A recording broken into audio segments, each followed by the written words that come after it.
Eu não sei por quanto tempo o Ciro ficará com o Bolsonaro.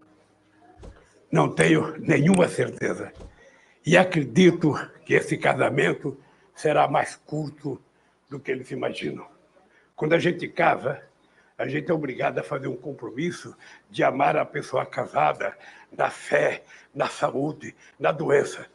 O Ciro deve ter prometido isso para o Bolsonaro, porque o Bolsonaro levou o Ciro Nogueira para o governo como se fosse um deus para salvar a articulação política dele com o Centrão. Eu quero dizer para vocês que um governo e um presidente da República que se comporta como o Bolsonaro comporta não terá a sustentação que ele pensa que tem durante o processo eleitoral. E eu tenho conversado com o PP, eu conversei com o PP em Pernambuco, eu tenho conversado com gente do PP em São Paulo, que vai de outros estados para conversar, porque o PP não é um partido que tem o centralismo em que o Ciro decide. Não, o Ciro tomou uma decisão, não sei, sabe, se foi coletiva, mas ele tomou a decisão. O Bolsonaro apostou, ele acreditou e está lá. Vamos ver o que ele vai conseguir. O Bolsonaro já perdeu nesses dias o voto impresso, ele já perdeu que ele não queria o Centrão, ele já perdeu a federação e ele já perdeu o voto proporcional. Distritão. E distritão. Então ele já perdeu.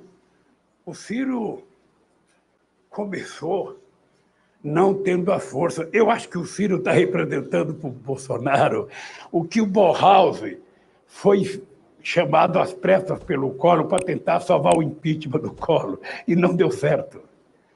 Eu fiquei sabendo, sabe, que nós temos que adotar uma tática como se a gente estivesse no futebol. Sabe, eu aprendi com um companheiro jornalista aqui do Piauí, dizendo que tinha um técnico de futebol que ele dizia para o jogador: nós temos que atacar em X, defender. Nós temos que atacar em X, defender em zigue-zague e fazer gol indefensável. Eu acho que o Bolsonaro está tentando isso e não vai ser possível nem o X, nem o zigue-zague e nem o gol indefensável, porque ele pode até escapar do impeachment como está escapando, mas ele não escapará do julgamento do povo brasileiro em dezembro de 2022. Não se repetirá a mentira que aconteceu em 2018, porque o povo está mais esperto e o povo sabe o que quer para melhorar a sua vida. Pergunta agora a jornalista Cíntia Lages, do Grupo Meio Norte. Cíntia Lages. Boa tarde. Em primeiro lugar, eu quero agradecer a deferência com os jornalistas e as jornalistas. Só quem já foi agredida sabe o quanto é ruim. Obrigada. Bom, minha pergunta, eu insisto na questão do ódio. O senhor falou no passado, né? O senhor falou que durante a Lava Jato, famílias brigavam.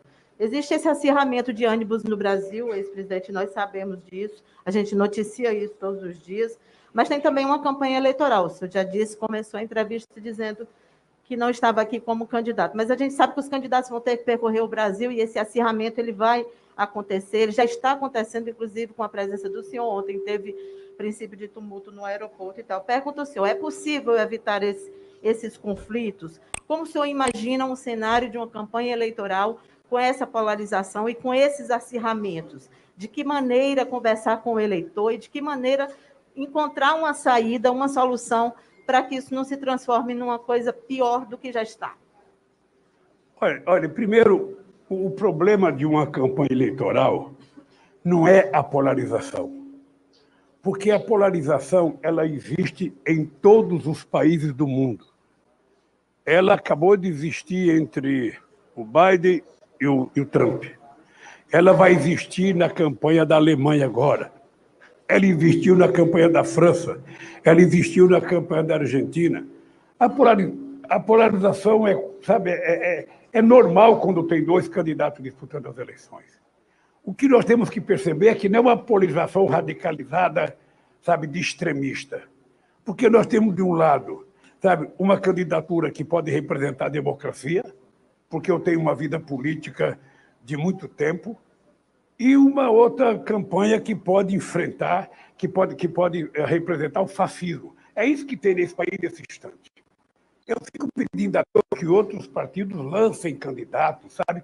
Que todos os partidos lancem candidatos, para que o povo possa escolher adequadamente quem que ele quer que vá para a disputa final, e aí, no segundo turno, você elege o presidente.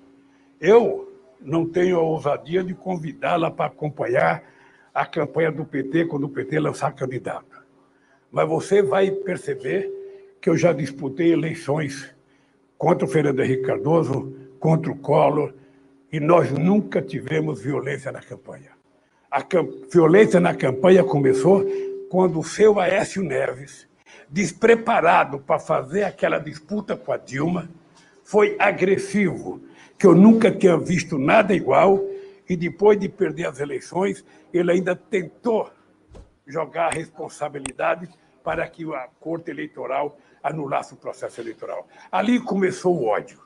E depois o Bolsonaro se aproveitou desse ódio, porque também vocês são jornalistas e sabem que houve um fomento de grande parte da mídia dos grandes centros urbanos desse país, sabe, criminalizando a política. E o Bolsonaro aproveitou. O Bolsonaro conseguiu passar para a sociedade a ideia que ele era o novo depois de 28 anos de mandato de deputado federal. Tem gente que acreditou que ele nunca foi político porque ele era um político insignificante. Ele adotou uma política de fazer com que a mentira e o ódio fossem os principais cabos eleitorais dele, aproveitou do momento político existente e está aí com o presidente da República. Veja o que aconteceu com ele. Ele não conseguiu cuidar da pandemia, não conseguiu cuidar da fome, não conseguiu cuidar do emprego, não cuidou da cultura, não cuidou da saúde. Ou seja, e a política velha que ele disse que ia combater, ele agora está deitado em berço esplêndido, sabe, no colo da política velha.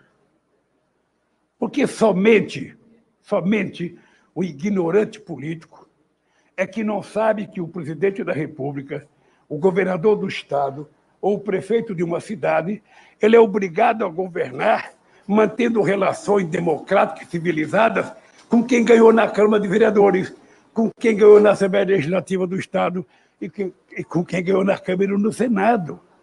É fazer apenas o óbvio. E ele dizia que não ia fazer. E hoje o que nós percebemos é que nós vamos dar um exemplo para que os milicianos do Bolsonaro, se quiserem defender o Bolsonaro, defendam. Defendam o programa dele. Falem contra o comunismo. Falem contra a fé saudável do povo. Fala contra LGBT. Fale contra a mulher. Fale contra negro. Fale contra trabalhador. Fale contra o que eles quiserem. Da nossa parte, não haverá jogo rasteiro.